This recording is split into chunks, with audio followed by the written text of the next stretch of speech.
Magandang araw mga Aldab Nation! May panibago na naman po akong update para sa inyong lahat. Pero bago natin ito umpisahan ay huwag niyo muna kalimutan na mag-subscribe sa aking YouTube channel at i-click mo na rin ang katabing bell button para maging updated ka sa mga latest videos na i-upload ko. At kapag umabot na ng 100,000 subscribers ang aking channel ay may sorpresa ako para sa inyong lahat. Alam kong excited na kayo kaya naman ngayon, umpisahan na natin ang ating kwentuhan.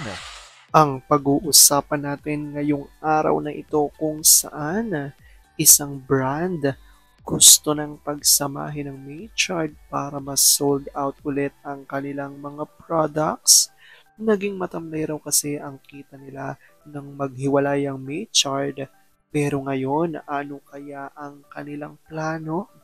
Sigaw tuloy ng nakararami, Aldab comeback na ba? Aldab lang ang malakas para sa kanila. Gaano ito katotoo at may sapat nga bang ebidensya ang makakapagpatunay rito? Well, yan ho ang ating aalamin at pag-uusapan ngayong araw na ito. Pero bago ho yan ay bibitinin ko muna kayo ng kaunting-kaunti lamang saan magbasa muna tayo ng mga nakakatuwang post ni My name is Theo01 sa Twitter. Kaya naman wag na natin patagalin pat sabi niya sa kanyang tweet, Love? Oh, halika dito love. Lambingin mo naman ako. Later na pa, tapusin ko lang to. Diyan tayo o lalapit ka dito? Atat lang, dali na. Kanina pa ako sabik sa'yo. Love? I-love-love lang kita. No, magla-love making tayo now. May sayad ka talaga. Kanina lambing lang. Ma, alam mo ikaw, I miss you so much ma. Paglasing si daddy, my love, my wife, I love you so much ma. Dito ka love. Tulog kayong maaga kids. Love, wala akong towel dito.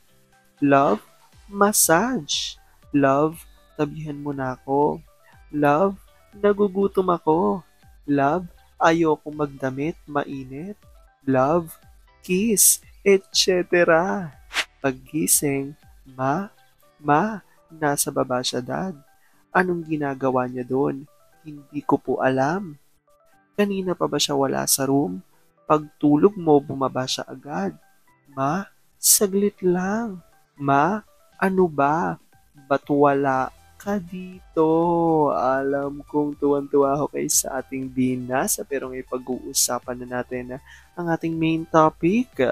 Oops, wait lang, saglit lang to. May ipapaalala lang ako. Para sa mga bago pa lang sa aking channel, huwag niyong kalimutan na mag-subscribe sa aking YouTube channel at i-click nyo na rin ang notification bell para lagi kayong updated sa mga latest videos na i-upload ko at para maging parte na rin kayo ng aking Fanatics channel family. Well, alam kong super excited na kayo sa ating kwentuhan, kaya naman dumako na tayo sa ating main topic. Gaano nga ba katotoo na ang isang brand raw na ito ay gusto na muling ang pagsamahin ng Maychard para ma-sold out ang kanilang products? Naging matamlay raw kasi ang kita nila nang maghiwalay ang Maychard. Pero ngayon, ano ang kanilang plano? Aldab comeback na ba? Sigaw ng nakararami.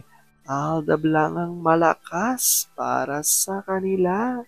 Ano ito, gaano ito katotoo at may sapat nga bang ebidensya ang makakapagpatunay rito? Well, yan ang ating aalamin at pag-uusapan ngayong araw na ito. Alam kong super excited na kayong malaman yan, kaya naman wag na natin patagalin pa. Unang-una na nga muna ay galing sa tweet ni Vampire 2019 at ayon sa kanya, talagang pinaninindigan na ng Philippine Showbiz Mafia ang sarsuela. Kasi hodang laging break-even or lugi ang produce nilang movie, wala silang pake. Paubusan na ito ng pera, hindi ba nila naiisip ang kanilang investors? Tignan niyo ang GMA, sila ang may malaking TV station sa ngayon. Pero tignan niyo ang stock per share nila, hindi inaabot ng pesos. Ang baba, walang confidence ang investors sa kanila. Ayaw nila sa Aldab.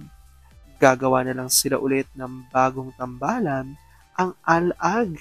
Pag mali ang bigkas, maging kalkag na, sabi ni JLO. When GMA first announced its initial public offering ng stocks nila at 8.50 Philippine peso, more or less 20 years ago, I and my office mates were among the first buyers in 2010. After seeing that hindi tumataas ang value, I sold it na lang. Bawi ang puhunan lang. Wise move. If I waited, lugi pa ako. Sagot ni Larry, hindi nila ititigil ang sarswela. Laki na ng nagastos in 7 years. Ngayon pa ba? Ubusan na talaga ito. Sabi ni Norms, Aldab pa rin, no to solo projects. Aldab will be back. Nagiging ewan si AG, sorry, hindi siya si Maine. Sabi ni Gabriela Sagaya, ano man ang gawing kasinungalingan at kasamaan ng mga ulol, wale. Ang mga ulol ay hindi umuubra sa TV18 fandom. Sagot ni Olive Kanayama, hanggang na sa showbiz ang Aldab o si Alden ay kayang tapakan ng mga greedy liars ang katotohanan. Dahil yun nga ay teritoryo nila. Ang showbiz ay show business nga. Ang pinaglalaban natin ay ang real may Charlie Surreal at malalantad yan in 2025. At ito na ang revelasyon galing kay Larry 1973 at ayon sa kanya, Hay nako bench TM, kung maibabalik nyo together ang may charge sure, sold out ang products nyo.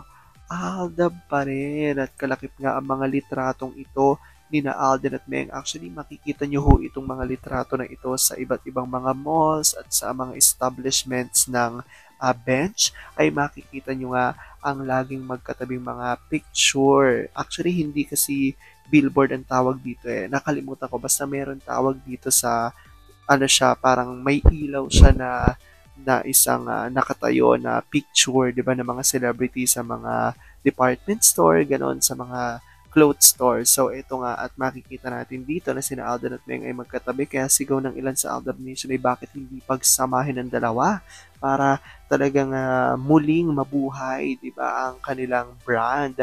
Dahil dito ito nga reaksyon ng ilan sa Aldab Nation. Sabi dito JN Low, kahit naman nung hindi pa bench endorser si A, sold out lagi ang mga endorsed bench products ni M. At ever since, lahat ng endorsers ng bench individually ang pics at billboards. Wala silang pinagsasama. At sagot ni Larry, and yet, yung ang itinabi kay A, nakatulong kaya?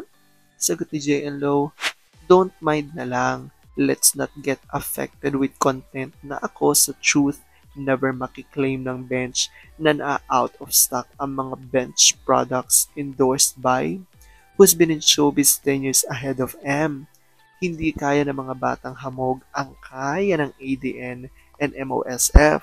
Kay M lang nila nagawa yun. Sagot ni X-Creature, kahit magkahiwalay sa photos, iba talagang dating nila. Super bagay talaga. Hay, sinayang talaga ng mga buwit ring management nila. Aldab pa rin. Ayan nga, makikita natin. Actually, hindi lang sa bench, may iba pang mga brands, di ba, na laging magkamuka na ambassador sina Alden at Meng. So, gaya ng Vivo, ayan.